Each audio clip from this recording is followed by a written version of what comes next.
இந்திய அரசமைப்பு சட்ட நாள். இந்த நாளில் புரட்சியாளர் அம்பேத்கர் அவர்களை நினைவு கூர்ந்து அவருக்கு நன்றி செலுத்துகிறோம். அல்லும் பகலும் அயராது பாடுபட்டு அவர் உருவாக்கிய அரசமைப்பு சட்டம் புதிய இந்தியாவை கட்டமைப்பு செய்து வருகிறது. சாதிய பாகுபாடுகளற்ற, பாலின பாகுபாடுகளற்ற,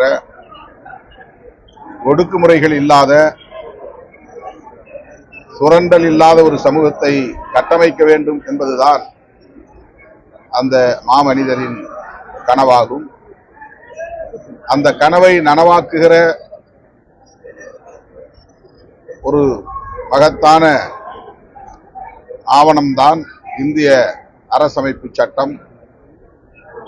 அதை பாதுகாக்க வேண்டிய பொறுப்பு ஒவ்வொரு இந்திய குடிமகனுக்கும் உள்ளது.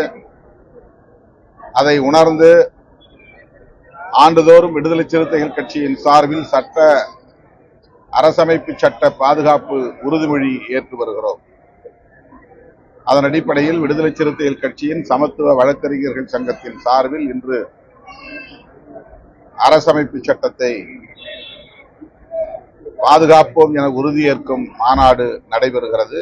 மதுரையில் நடைபெறும் இந்த மாநாட்டில் பங்கேற்பதற்காக வருகை தந்துள்ளேன்.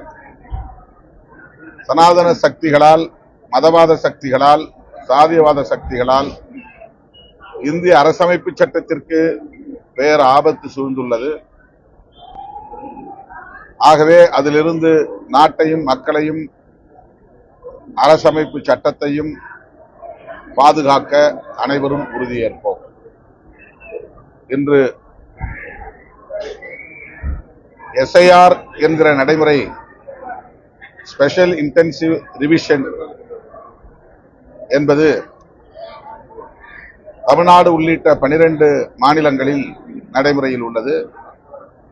தேர்தல் ஆணையம் அதை தீவிரப்படுத்தி வருகிறது. கடந்த காலங்களில் SIR அவ்வப்போது நடைபெற்றிருக்கிறது என்று தேர்தல் ஆணையமே சொல்லுகிறது என்றாலும் அது பெரிய அளவில் பேசுவடு பொருளாக மாறியதில்லை. இந்த முறை தேசிய அளவில் இது குறித்த விவாதம் நடைபெறுகிறது. அதற்கு காரணம் அவர்கள் பின்பற்றுகிற அணுகுமுறைகள் தான், உத்திகள் தான். இது வெறும் வாக்காளர் பட்டியல் சீராய்வாக மட்டுமே இல்லாமல் இந்திய குடிமக்களின் குடியுரிமையை சீராய்வு செய்கிற ஒரு நடைமுறையாக இருக்கிறது. தேர்தல் ஆணையத்திற்கு அந்த அதிகாரம் இல்லை என்றாலும் கூட தேர்தல் ஆணையத்தை பயன்படுத்தி பாஜக அரசு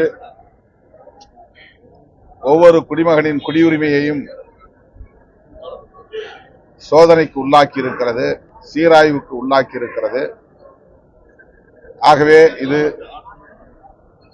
கோடிக்கணக்கான மக்களின் குடியுரிமையை பறிக்கும், நாடற்றவர்களாக ஆக்கும்.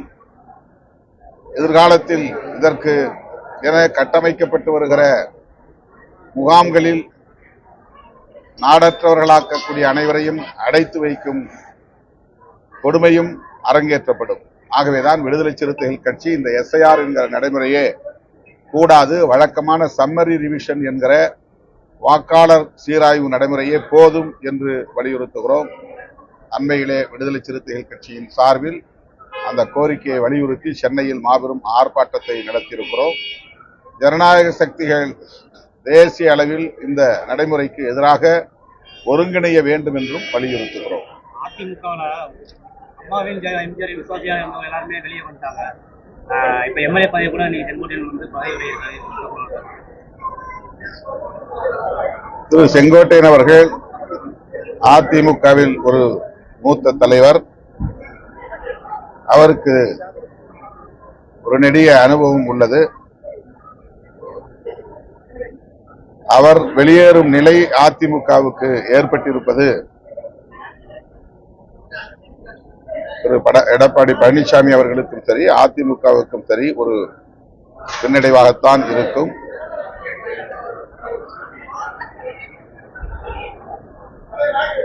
தனிப்பட்ட முறையிலே தன்னிச்சையாக திரு செங்கோட்டையன் அவர்கள் இந்த முடிவை எடுத்திருந்தால் அதிலே நாம் எந்த கருத்தையும் சொல்வதற்கு இல்லை. ஆனால் இதன் பின்னணியில் பாஜக, RSS ஆகிய அமைப்புகளின் கைகளும் நீண்டிருக்குமா என்கிற கேள்வியும் எழுகிறது. ஏற்கனவே அவர் பாஜகவினர் தான் என்னை டெல்லிக்கு அழைத்தார்கள் என்று ஒப்புதல் வாக்குமூலம் கூறியிருக்கிறார். நான் தொடக்கத்திலிருந்து ஒரு கருத்தை பதிவு செய்து வருகிறேன். அதிமுகவை பலவீனப்படுத்துவதை ஒரு செயல் திட்டமாகவே கொண்டு பாஜக செயல்பட்டு வருகிறது. அது அதிமுகவுக்கும் நல்லதல்ல, தமிழ்நாட்டு அரசியலுக்கும் நல்லதல்ல என்று கூறி வருகிறேன். இப்போதும் எனக்கு அந்த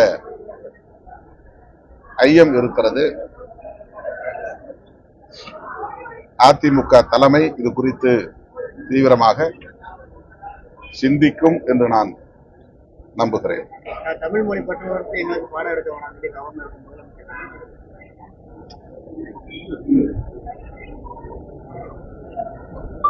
ஆளுநர் திரும்ப திரும்ப தமிழ்நாட்டு மக்களின் உணர்வுகளுக்கு எதிராகவும் திராவிட அரசியலுக்கு எதிராகவும் கருத்துக்களை சொல்லி வருகிறார். முரண்பாடுகளை தமிழ் மக்களுக்கு இடையில் உள்ள பாகுபாடுகளை வைத்து அரசியல் முரண்பாடுகளை வளர்த்து வருகிறார். அவரை திரும்ப பெற வேண்டும் என்று இந்திய ஒன்றிய அரசுக்கு நாம் பலமுறை வலியுறுத்தி இருக்கிறோம். ஆனால் அவரை பயன்படுத்தி இந்திய ஒன்றிய ஆட்சியாளர்கள் தமிழ்நாட்டு அரசியலுக்கு குழப்பத்தை ஏற்படுத்துவது கவலை அளிக்கிறது.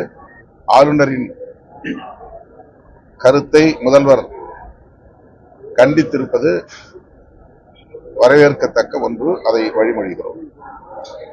ஓபிஎஸ் தரப்புல இருந்து ஒருத்தர் வந்து டிஎம்கே பேசியிருந்தாரு. செங்கோட்டையன் தாவேக்காவுக்கு போறதா வந்து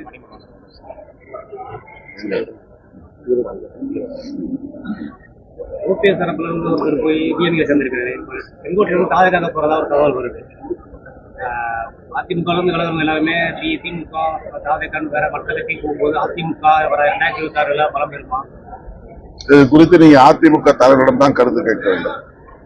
சுதந்திர போராட்ட வீரர் திரு பொல்லான், மறைந்த தியாகி பொல்லான் அவர்களின் நினைவு மணிமண்டபத்தை மாண்புமிகு முதல்வர் அவர்கள் திறந்து வைத்திருப்பது மகிழ்ச்சி அளிக்கிறது. மாண்புமிகு முதல்வருக்கும் தமிழ்நாடு அரசுக்கும் எமது நன்றியை உரித்தாக்கும்.